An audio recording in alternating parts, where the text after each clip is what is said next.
not multiplayer. I'm Honeyshuckleex. I'm Sackbot Barbecue. And I'm Giggleklutz. Today we're talking about Tears of the Kingdom. Ooh. Many people's game of the year this year. And of course we played right away. Oh yeah, absolutely. I got the bundle that allowed me to get another game half off for pre-ordering Tears of the Kingdom, so I was excited. What game did you get half off? Metroid Dread. I've not heard anything about that, but that's something for another time. Yeah. Yeah, it is. Her face looks dreadful. That's what my Twitch chat said.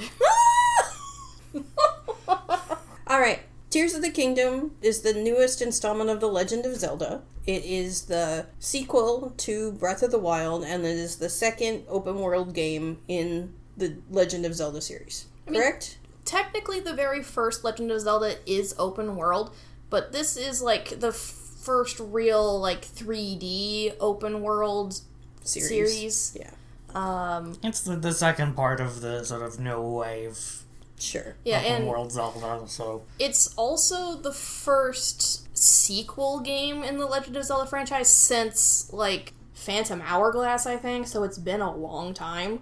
And I was thinking about, and maybe we will do some research on this someday. We've talked about this as an episode topic at some point. But, sequelness and the original Legend of Zelda and Zelda 2, and the fact that they changed so much about it. Breath of the Wild moving into Tears of the Kingdom is a lot more sequential. They feel like a second version of the same game. So much so that brought them a lot of criticism. But... yeah, it's kind of a problem that is plaguing a lot of AAA games at this point in time, where you take the exact same engine as a previous game, a lot of the same features, and put it into a new $60, $70 package. And I haven't played a lot of those sort of games. Most of the time it's franchises I'm just not that interested in, like first-person shooters. So this is definitely the one that I have experience with now. Yeah, it is the only, aside from Elder Scrolls, it's the only AAA series I'm into at all. Until I get you into Splatoon. I don't think that's happening anytime soon. Allow me to just mash the X button here real quick. So, first layer of our discussion today of Tears of the Kingdom is fun. It's this game wants you to have fun. It takes the open world concept and adds a bunch of stuff to what they had done previously in order to encourage you to explore the world and just go nuts. Yeah, I think in Breath of the Wild, one of the things that it wanted to sell you with was wonder. And this one, sure, there's some wonder to be had, but it's a sandbox. This one is absolute sandbox. You've got upstairs, main floor, and basement sandbox. Have you ever been walking around Hyrule and just I wish I had a car? Now you can, if you're willing to settle for one that's made out of wood. Well, you can technically use other materials that you find. Like any materials that you find. Okay, so we're talking about the new mechanic that they added, which, along with Sky People, and we don't consider this spoilers because anything that can be found in the tutorial level shouldn't count as spoilers. So now there's things called Zonai devices, and people called Zonai, and all kinds of stuff going on. And they're from the sky, so all of a sudden there's things falling from the sky. And some of these things are their Zonai devices, and they are things like wheels and engines. And fire hydrants. So yeah, you... in the beginning, gain the Zonai's godlike power to glue things together. And who thought of this? I don't know. Yeah, it's like if you just take a plank of wood and glue some wheels on it, you kind of have a thing now. You got a car, or a boat. Or you glue that to your weapon, you glue the same board to your weapon, and now you can blow stuff around. Yeah, so in essence, someone was very fascinated by the idea of glue. Now Link can run around and not pay any attention to what he should be doing and be busy gluing things together. It's a level of interaction with miscellaneous objects in your environment that puts the gravity gun to shame. Yeah, I think that's a feeling that a lot of people playing this game for the first time had, is that this does feel like an indie game concept, but with the AAA budget. And my goodness, it is very polished. Yes. Like, they thought of so many different interactions, like, put a minecart on your shield. Of course you can grind on rails really good. They want you to play. They want you to glue things to other things and try it out. Have the funkiest thing you can imagine. Do it. And try it. You may flip over upside down. That's okay. We didn't drown you on purpose.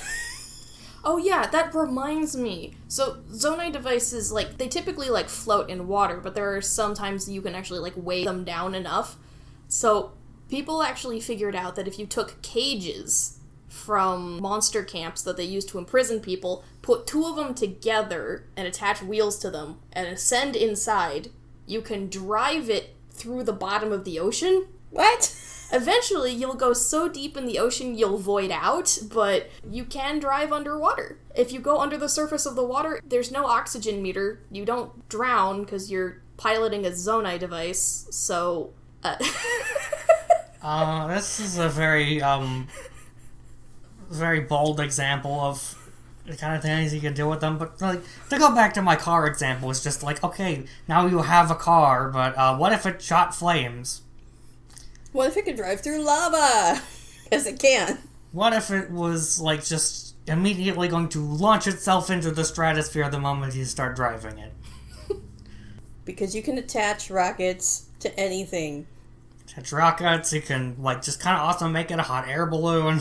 And then there's, But there also is hot air balloons. Yeah, and, of course, I don't think we can, like, talk about Zonai devices without talking about the most important, like, ultra-handable piece, Koroks. I'm sure, as gamers watching this, you have seen the memes. You've seen the horrible, horrible things players have done to Koroks in the sake of fun.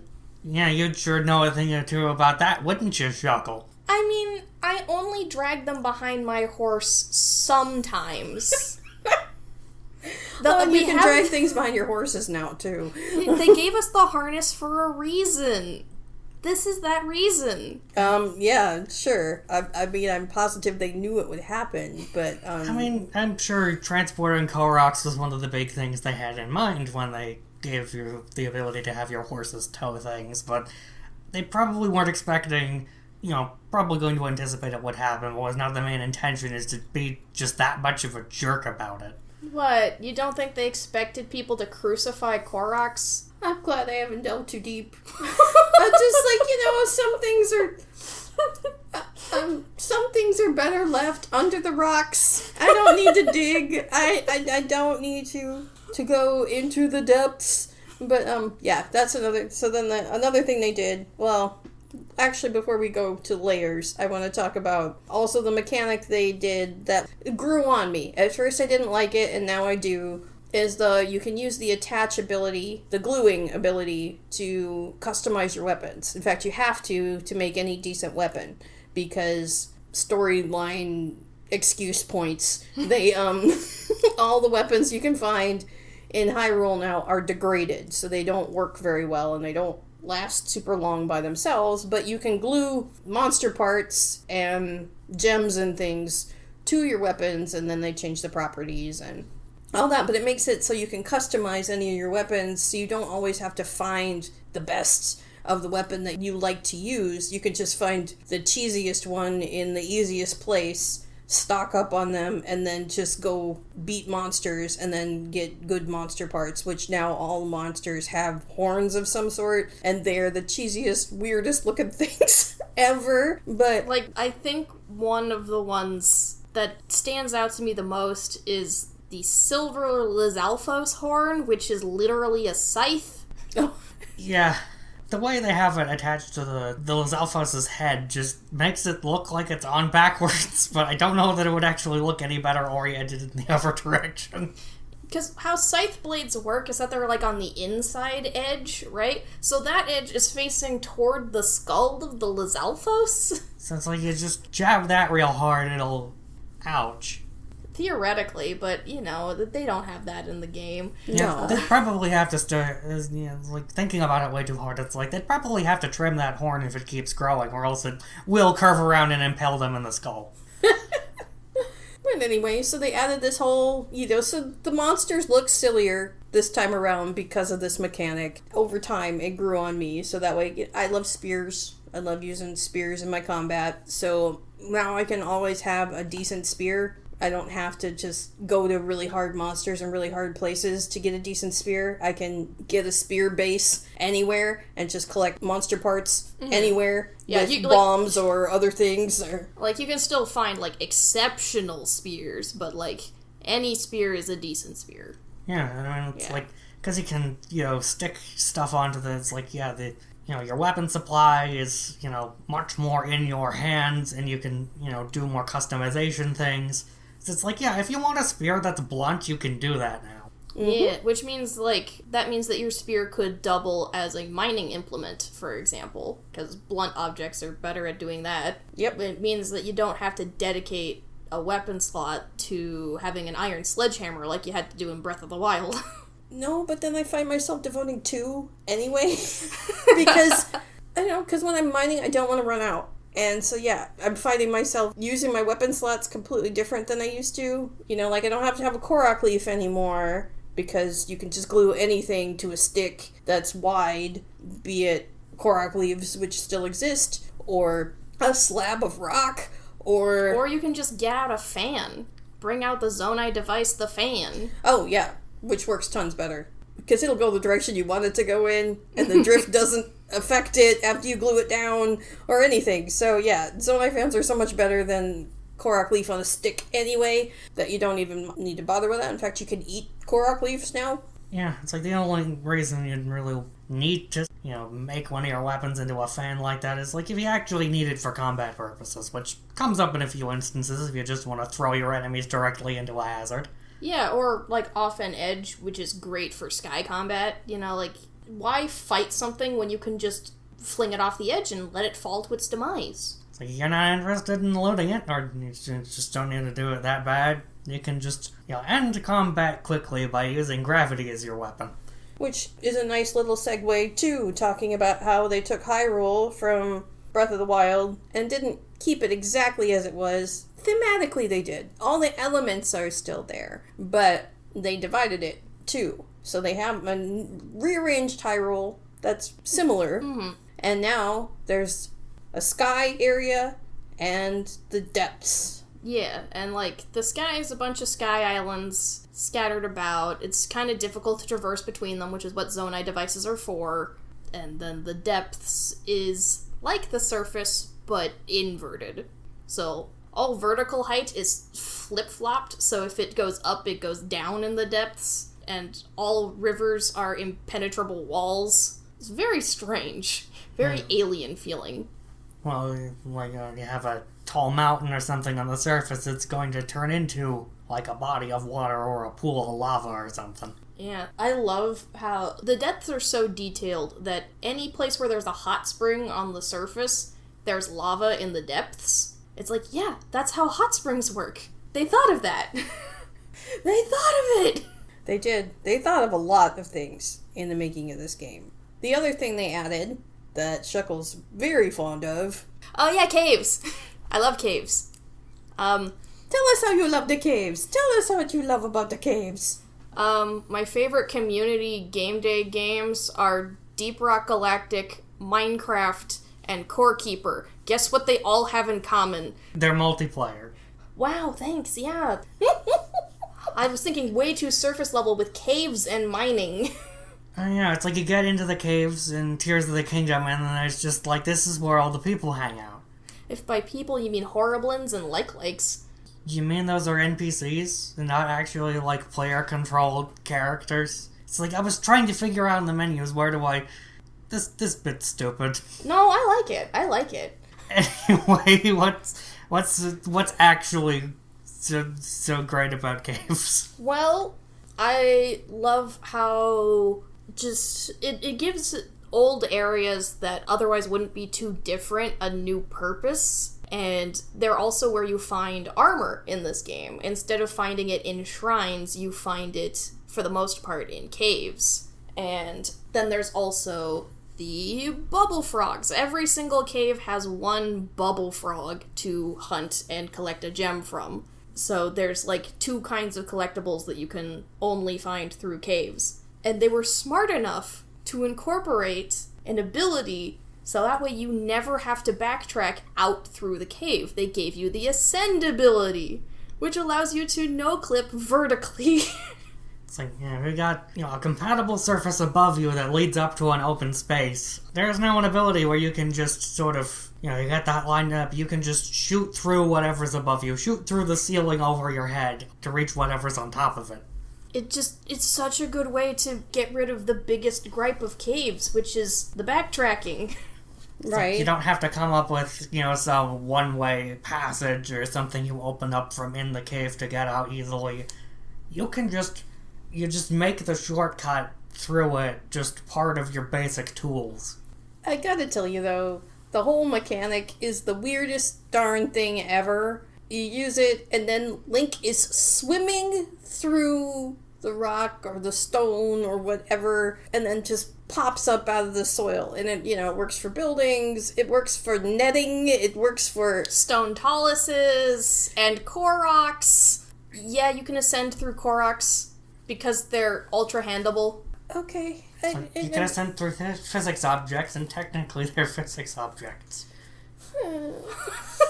That is weird. Yeah, it's one of the most cruel things I think you can do. It's just, there's Ascend, while incredibly useful, and I love that it reduces the amount of climbing you have to do in a lot of different ways. If you can judiciously pick your path via Ascension, you barely have to climb at all in a lot of places. So that's really nice. Yeah, it gives traversal a distinctly different feel from Breath of the Wild and complements the game's heavier focus on verticality. Which, there was already so much verticality in Breath of the Wild anyway. Yeah, it makes it more manageable. Yeah, but then now that you have Ascend and they've made all these things so different, I get bored at the tedium of freaking climbing. Like, I don't want to... Before, in Breath of the Wild, it was like, okay, I'm almost there, I'm gonna get there, and it was really exciting to climb to the top of stuff. And now I'm just like, no, thank you. I don't want to. I'll just wait until I get the other side around, or I can build a Zonai device, or something like that. I'm not brute force climbing stuff much anymore.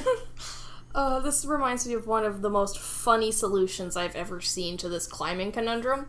So there are these Zonai devices called stakes, and if you glue them to your structure, you can set the stake in any solid wall, and the thing you've built will just stay there. So what people have done is they've taken a bunch of tree logs and stuck them all together end to end to end and put a stake on it. So they just align all the tree trunks vertically, stake it into a mountainside, and then ascend through the trees.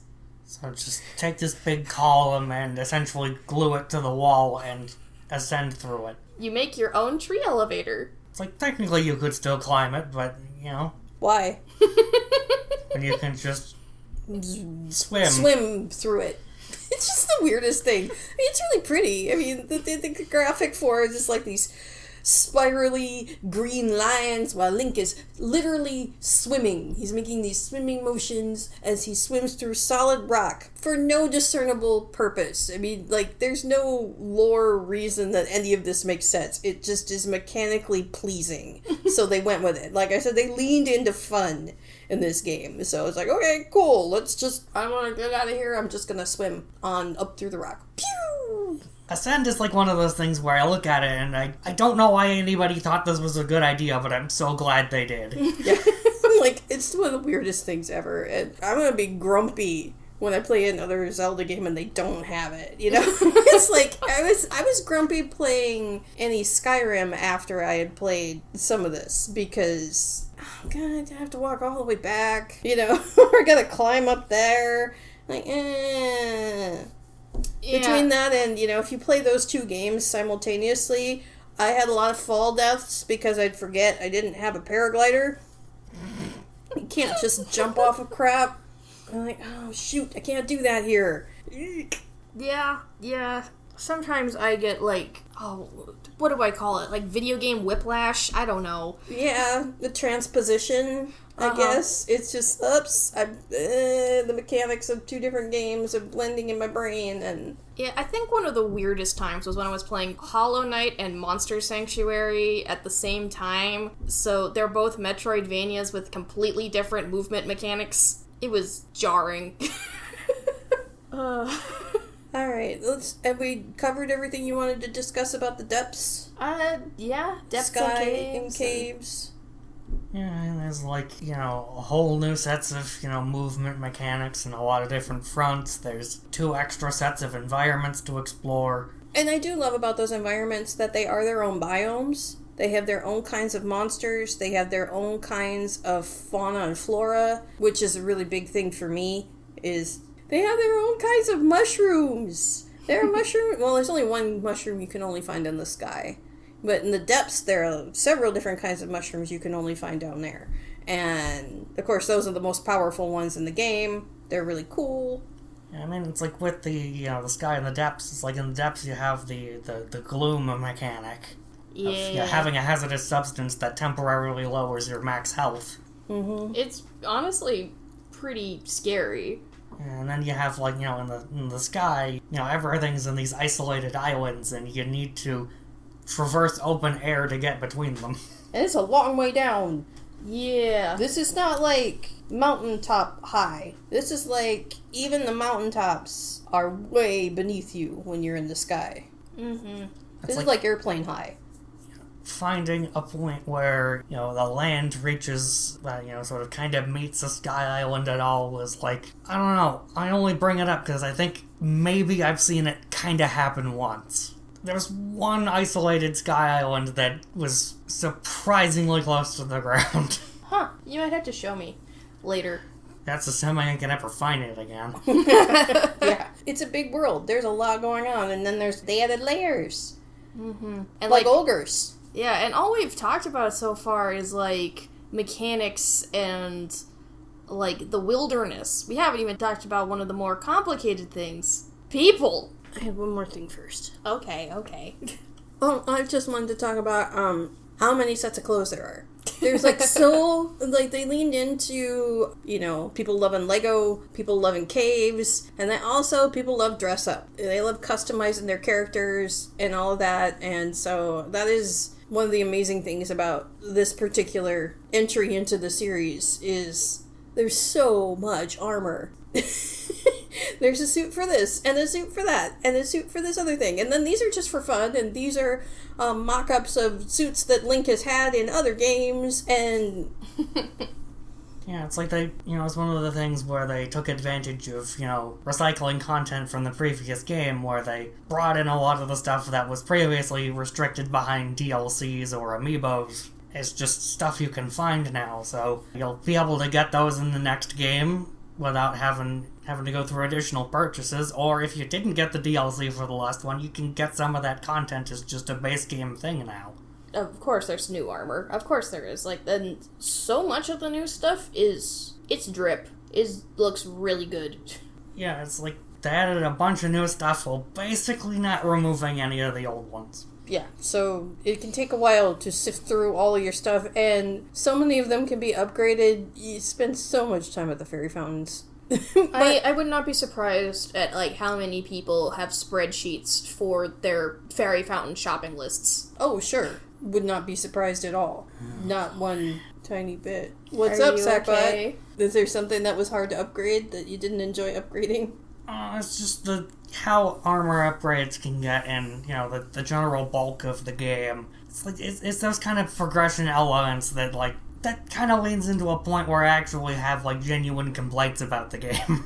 Upgrading stuff can be just such a freaking undertaking, and how it ends up tying into the progression of enemies and stuff that change dynamically as you keep going through the game. It's like they make upgrade stuff that is dependent on specific enemies that get taken out of rotation, kinda. And it's it ends up with how many gates they put behind actually reaching armor upgrades in the first place. It is easy to hit some of those level up points before you've even gotten to some of the, fairly, unrelated seeming quests you need to reach it, and...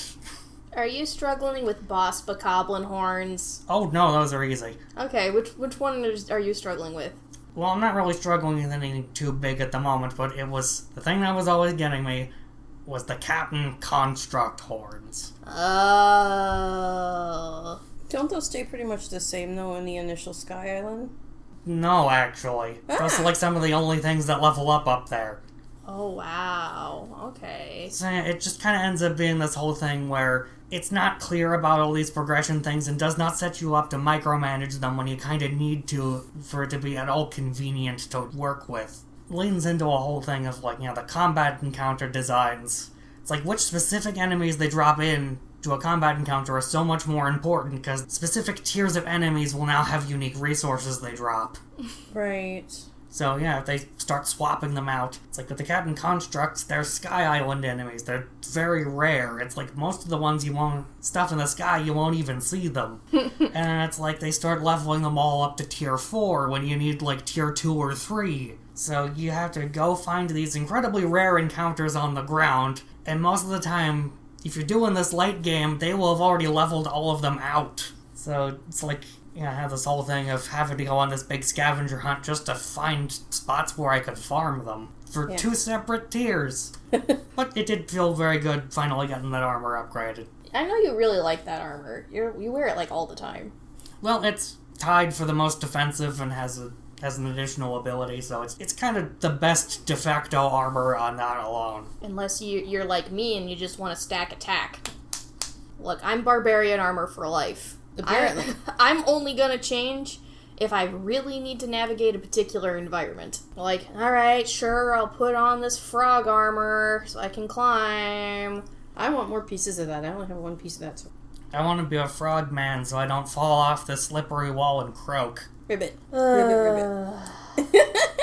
Okay, so the difficulty of the podcast itself is now leveling up, so let's focus in a different area. Mild spoiler warning from this point on. We're going to be talking about things that you might not know if you haven't played the game. But we'll leave it to stuff that it won't spoil if you're in process. Yeah, this is talking more about NPCs and how they've changed through the course of the 7 years since Breath of the Wild came out, because roughly that amount of time has passed in-universe, so a lot of stuff has actually changed. And honestly, this is kind of a fascinating thing that, Nintendo games seem to do, because the same thing happens in Splatoon as well. They just have the same amount of time pass in the game as real life, and it kind of feels like the world grew with you, or it makes you feel old. Maybe both. It's You can't tell somebody just had a birthday. It can either be the sort of thing where it's hey, you've changed a whole lot since you played the first one, here's something that's different now too, or it can really turn into the, hey, you remember Breath of the Wild, here's it now, feel old yet? It's these characters used to be children and now they're teenagers. They're running the store now. It's so-and-so got promoted a whole lot. Yeah, I think one of the places that showcases this growth of characters and towns the most is Tarrytown, which is the town in Akala that in Breath of the Wild you help build. And I think it shows the most growth simply because of the way you created it and made it a very diverse location. There's at least one of every species who lives in Tarrytown. So you have a Rito, you have a Zora, you have a Goron, and you have a Gerudo, and Hylians. And now in Tears of the Kingdom, that diversity still carries on, and even with all these new characters that they've added to the town. And I'm gonna call the construction folk a subset of Hylians, because they kind of are their own thing beyond just... They're definitely their own faction. Mm-hmm. If your name ends in son, you're one of them. You are an ascendant being and shall hold special power over construction materials. The kind of power you need ancient technology and magic to rival. So, yeah, this is the construction town. This is the sun town. And it shows. They've expanded a lot since Breath of the Wild. So they have, like, Terrytown up on a cliffside mountain island thing. I don't know how to describe it. There's a land bridge. It's fantastically impossible. It's improbable. Yeah. It's highly improbable, but it's beautiful. Highly improbable. Oh, boy. But they've set up a rail car that you can take down to the marshes where they do bigger construction projects and are expanding the town down there. And also experimenting with Zonai devices. And I think that's a really cool expansion of the concept, because of course these people would be very interested in Zonai devices because it's construction plus. But yeah, it's just the kind of thing where it's like you start out in Breath of the Wild constructing this little village, this quaint little town, and you get to see how they've expanded out into, working a bigger construction site and, build a frickin' racetrack. Yeah, that you can actually, drive on for a mini-game. Because, yeah, there's these NPCs in Breath of the Wild who do the sand seal racing. Well, now they only care about Zonai device racing. That's all they care about now. Sand seals were so 7 years ago.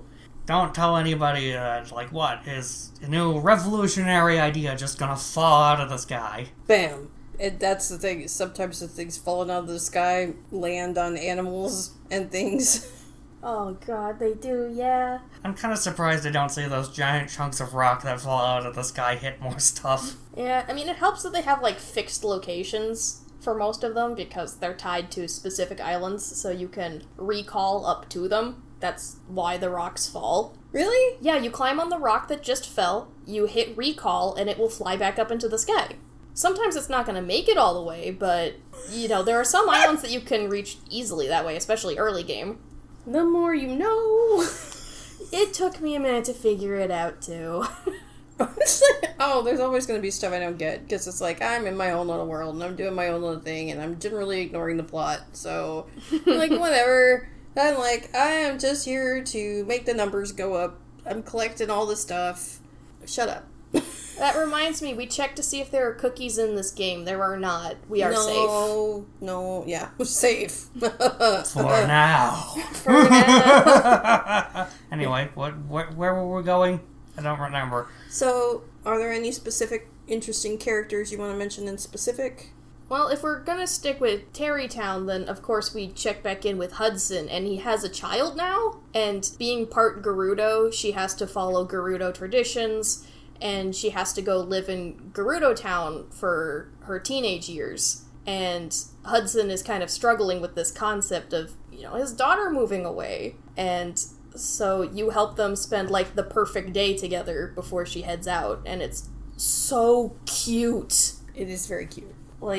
Oh, my heart. Because it shows that Hudson's, a good dad. He's allowing her to see the customs of her people, but he's also really sad that he can't spend time with her anymore. And that's good father stuff right there. I appreciate a character who can care in multiple directions at once. And to think, who knows, some people might not have even, gotten invested in this character when they played, Breath of the Wild, because it's just a thing that you do. It's getting started on that is, you have to invest in something else beforehand. Yeah, this is a multi-step process, so... And this is, a whole bunch of quests of, first you gotta do the thing to set up to, start the town building process, and then you gotta go find people to live and work there, so...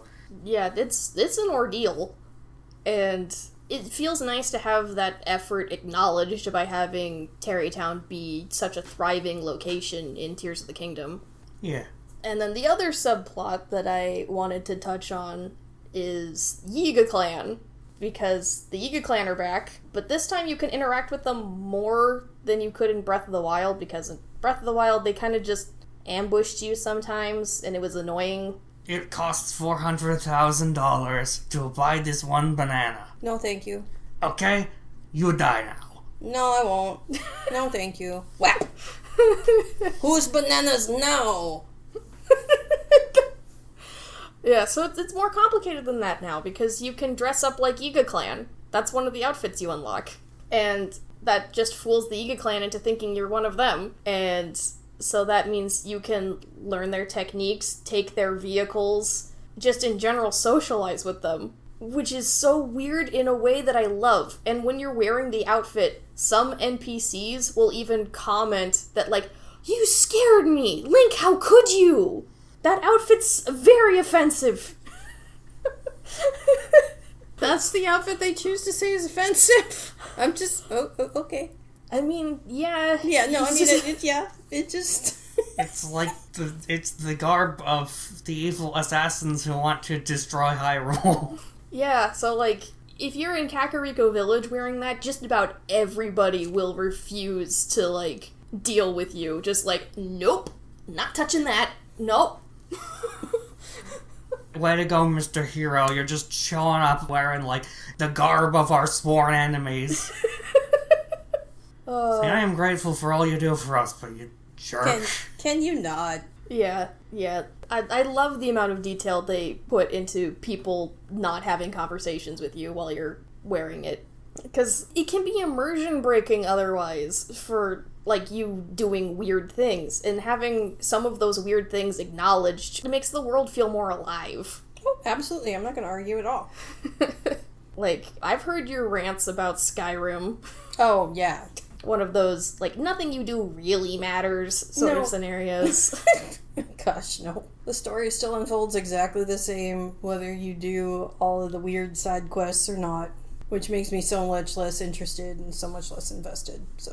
Mm-hmm. But then again, that's just me interacting with open worlds. I don't like most storytelling in open worlds, so I don't bother. Like, I didn't in this one either. I mean, I'm wandering around looking for stuff, picking flowers, picking mushrooms, collecting fruit, just like I do in every other game I play. How many apples do you have? Shh. No, I sell them when we get to a certain level, so I don't collect them endlessly. Well, I mean, I think there's a cap. I don't know. I never try and push the cap. Yet. No. What's the point in that? Besides, money's harder to come by in this one, so I definitely don't want to just hoard everything. I want to sell a lot of stuff. Not compared to you, Sackbot. I definitely hoard everything, because you sell stuff. I keep a certain level of everything. You never know when you're gonna need 80 shock fruit. Well, shock fruit I might need a lot of at some point. It's just splash fruit, though? You never know when this weird niche resource you don't use for anything you're gonna need a ton of to get your armor to max level. Right, or something like that, especially since I am not very high level in getting my armor up, dude. But, thinking about that is, like, one of the things I do for earning money is, go after boss bokoblins. Their teeth aren't used to upgrade too much. It's like I can't recall anything specifically off the top of my head. They, especially at higher levels, they drop in quite abundance and sell for surprisingly large amounts for their commonality. That, that sounds like, because it wasn't a resource you could get in Breath of the Wild, that makes sense. Like, this is a new resource. Like, I don't know what people use them for, but... So, I don't know, you need a fierce set of dentures or something? Jewelry! I much prefer jewelry to using monster dentures. Especially boss bokoblins. Like, those teeth are like half the size of your head. How do you make dentures out of them unless you carve the one tooth into dentures? Which, at that point, why not just use smaller teeth? Yeah. There's a face being made. Anyway. Somebody looks really smug. Like, he finds this conversation amusing. Good. We shouldn't be having a boring conversation. Why would we record that? And edit it and give it to people? I don't know. Why would you? So, any other characters you want to talk about? I think that's the two big ones. Like, there's a lot of smaller examples that sometimes are, like, really hard to explain. Sure. If I think of any I must mention, I can put a little bit of something on the blog, maybe, or... You gonna talk about the omission that hurts you? Okay, yeah, we could talk about that. For people who played Breath of the Wild, occasionally you may have heard a concertina as you walk around the wilderness and see a lovely Rito who tells you stories about ancient shrines and how to find them, and if you manage to find all of them, he returns home to his family of 5 children and plays music with them every sunset.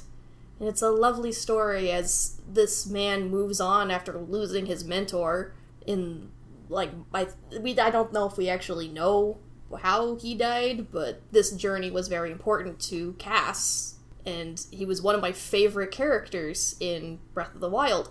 So how do they handle him in Tears of the Kingdom? They don't. He's gone. All his daughters are grown up. They're working jobs in Rito Village. His wife is still there. None of them dedicate a single line of dialogue to his existence. Not a one. They don't say, like, oh, he's traveling. They don't say, oh, he passed away. They don't say anything. There's no indication that he ever existed. Ever. Okay, so he was probably having an affair. Is there any other instances of infidelity in Legends of Zelda? Or at least, I mean, at all? Or Tears of the Kingdom, Breath of the Wild thing? Well, I'm just thinking of a reason why, the family he had would just completely ignore his previous existence, and that's what comes to mind. I'm not arguing with you. I'm just saying, is there precedent for that? Are there any other instances? I don't know. He's a traveling man.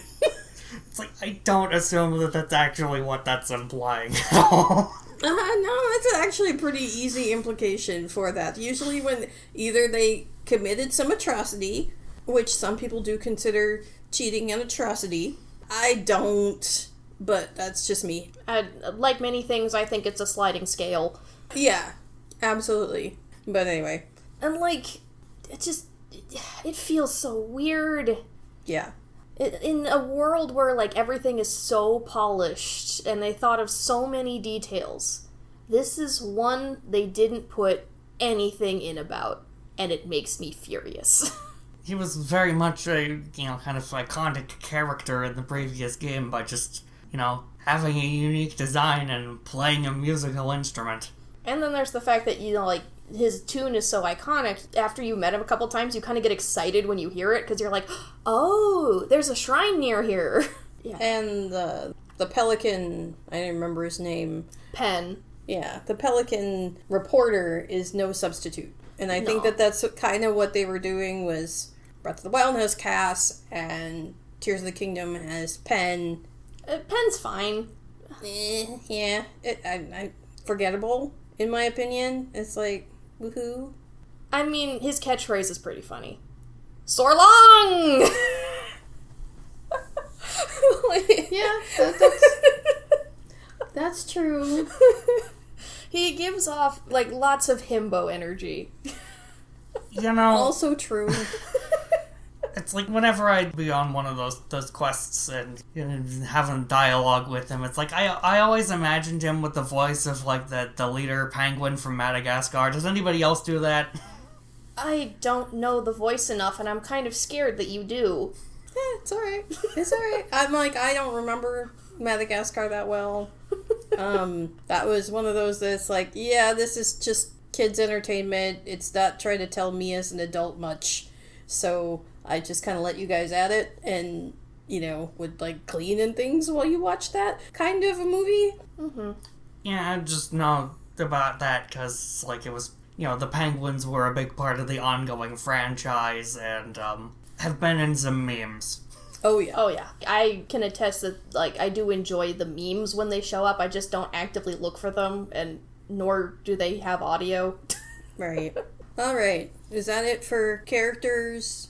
Yeah, I think so. Yeah. So now we can talk about how the story is handled in this, but spoilers, we're going to be spoiling the main story stuff. So, have a definitive experience with the main quest and storyline before you listen to this bit. Or don't care, like me. Yeah, so. I know that Legend of Zelda doesn't necessarily have, the most deep plots necessarily. There are exceptions, of course, but yeah, just make sure you're ready. Right, you've been warned. Its discretion is advised. Anyway, continue! Yeah, so at this point, we've talked quite a bit about open worlds and stories therein. So, Tears of the Kingdom definitely has an approach, I will say. There are things I don't like. And like, the storytelling itself is fine, but... Oh, I was just going to say, and just to be clear, I've not played hardly any of the plot at all, and I've heard about it, I've seen things about it, I've spoiled myself about it, because it's just not... I'm not necessarily big on big boss fights and all of that heavy stuff you got to get into the deeper story anyway, so... I'm probably never going to go that route, just like I've never finished the storyline in Skyrim or Breath of the Wild. I've never been really in Hyrule Castle since, like, Zelda 1, probably. So I'm like, and I've played Zelda 1 several times over the years. Did they even have one of those in the first game? I thought they did. I remember it being, like, a thing that they put in 3. Okay. Link then to the I'm past. even transposing that onto the past. So. Yeah, it's your Link to the Past. Yeah, we get it. And I've never played that one either. So anyway, I forget what nerds I've been raising this whole time. I guess, like, the general structure for the story is there are 4 dungeons. If you go near where the dungeons are, you encounter a sage. You help the sage with a problem, you go to the dungeon, you beat the boss, you get a flashback cutscene, the game moves on. And there are some elements that are fine, like you have to go looking for story, that can be fine. So yeah, basically, you go to the main sort of settlements of each of the 4 non-Hylian races in the kingdom, and yeah, you team up with one of them to go reach and complete the dungeon, at which point they will be, appointed to sage status and will... create a copy of themselves to follow you everywhere. So yeah, they will all conveniently gain the magical power to summon a ghostly avatar who can follow you along on your adventures without speaking any dialogue, so they can't overstay their welcome anymore. Yeah, when I got my first companion, I was really worried that his voice lines were going to annoy the hell out of me. Well, I'm glad they only annoyed the hell out of me for 2 hours. So yeah, it's nice that they thought of that too. Yeah, of course, the biggest problem with this sequence, I think, is the fact that whenever you beat one of these dungeons, you get basically the exact same cutscene giving you the exact same bit of lore. So you see, the thing is that, so there's the sages, there's, like, back in the time of... 10,000 years ago, like, blah blah blah. Yeah, there was, like, the whole thing where, the main antagonist, Ganondorf, was in the past causing a bunch of havoc. He's been sealed away and he's coming back now. Back when they first sealed away Ganondorf, there were a set of old sages who are now appointing your new NPC companions as new sages. And they tell you, like, how he was sealed away and how they were appointed to wait for these new sages in the present. And, like, they tell you this 4 different times. Yeah, it's like, the problem with this is that, like, when you're going through these experiences, going through these dungeons with a new companion, your companions are being caught up to speed is the narrative reward you get at the end of every dungeon. Yeah, it doesn't feel good. Like, I would have loved if each one of these had, like, a slightly different flair, a slightly different detail that you could learn about it, and then I think it would have been fine, right? Like... It's like, maybe they had, like, it was, like, broken up into bits, where they'd have, one for, just depending on, like, which, old sage and dungeon, and then just have 4 different past segments that are all the same, but just have 4 different ones, so it could just move ahead in those with each dungeon. Yeah, like, maybe the first one is them getting prepared to fight Ganondorf. The second one is fighting Ganondorf and failing. The third one is Raru's sacrifice. And then the fourth one is Zelda approaching them. It would have felt so much more rewarding and would have still used, like, the same kind of segments. It would implement some, exposition givers being needlessly cryptic by not just telling you the whole story, but... ultimately realize that the alternative is they just tell you the full story every single time. Yeah, which is not very fun. Yeah. Is not my favorite. Yeah, no. Like, I skipped the last 2 of those. I watched just so I could see the sages be excited about their new powers. Like, 'cause it's precious. Well, I mean, you don't actually skip the whole thing all at once, so I got to see... Dang it!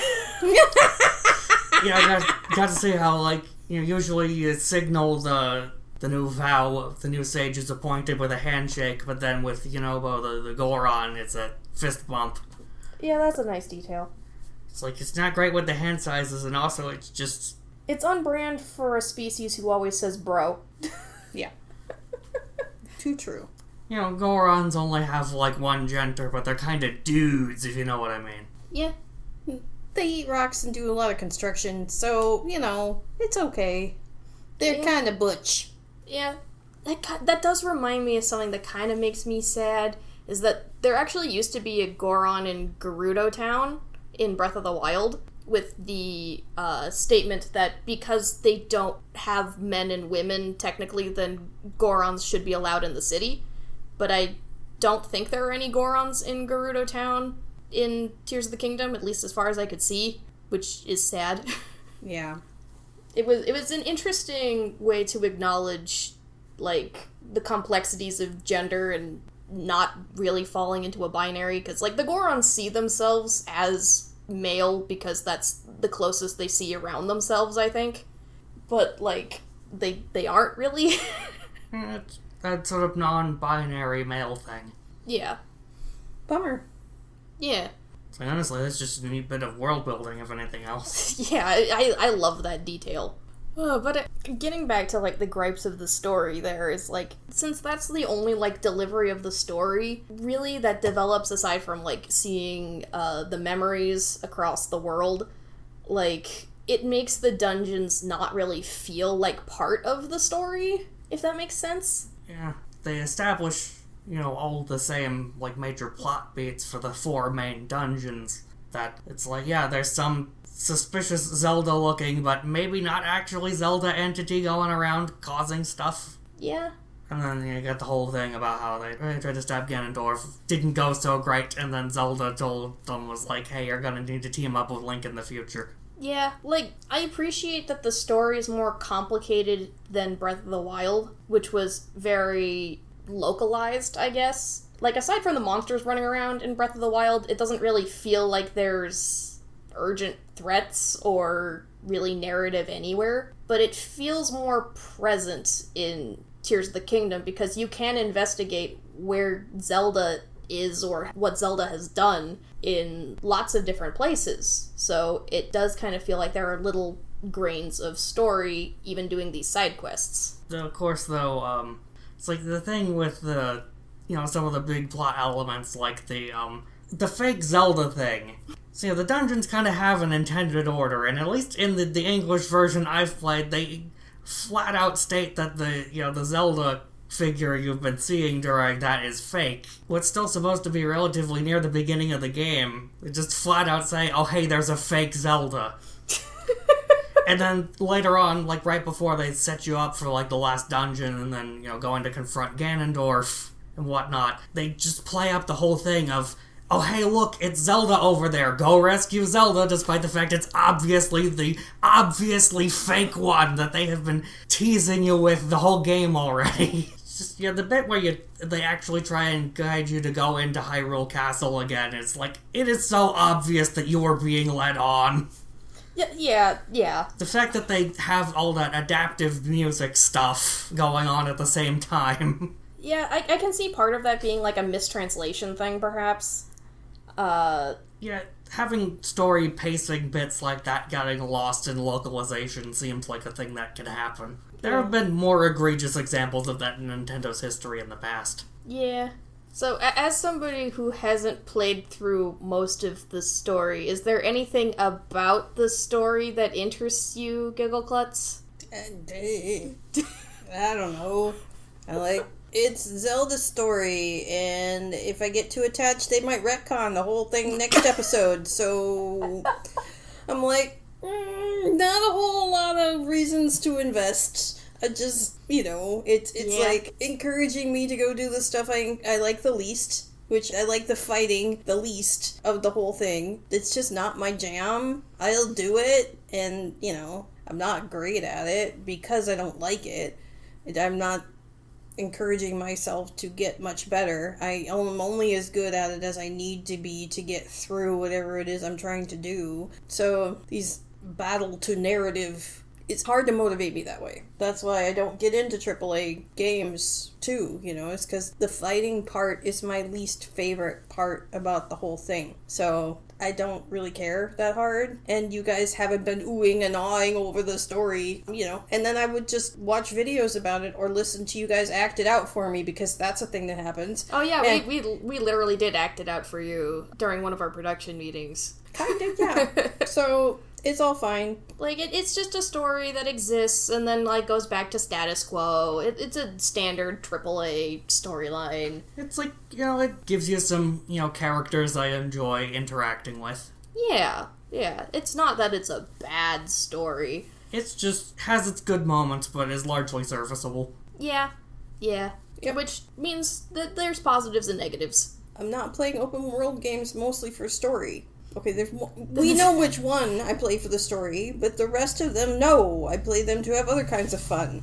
Yeah, like, I think this approach is an interesting one to experiment with that we haven't seen too much of in open world games. So maybe this is going to be a stepping stone to a really great way to do open world stories. Who knows? I refuse to speculate.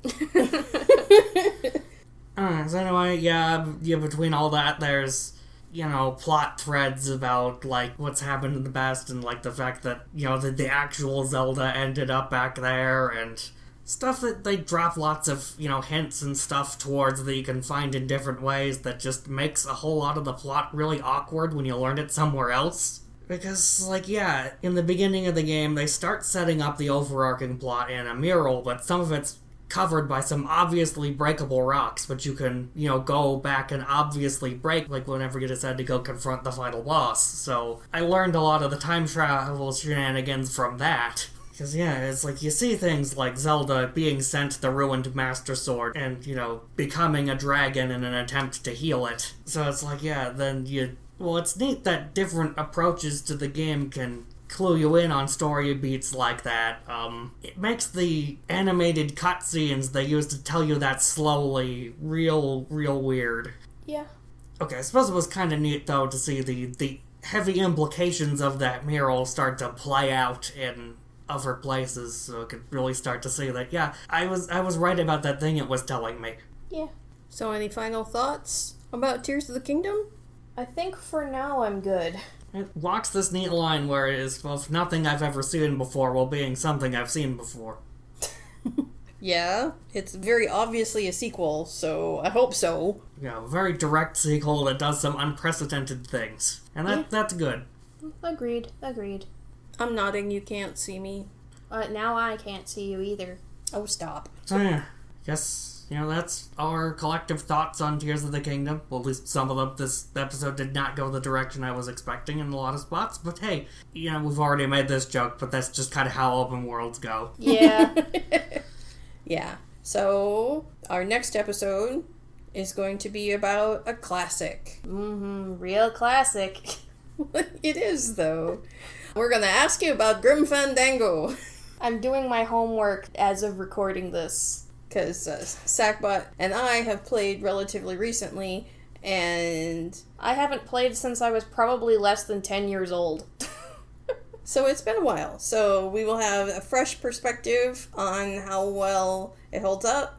If you haven't heard of it before, we'll bring you all up to speed next time. And that's pretty much it for this episode. I'm Giggleklutz. I'm Honeyshuckleex. And I am Sackbot Barbecue. This has been Collab Not Multiplayer. Bye. Goodbye. Bye.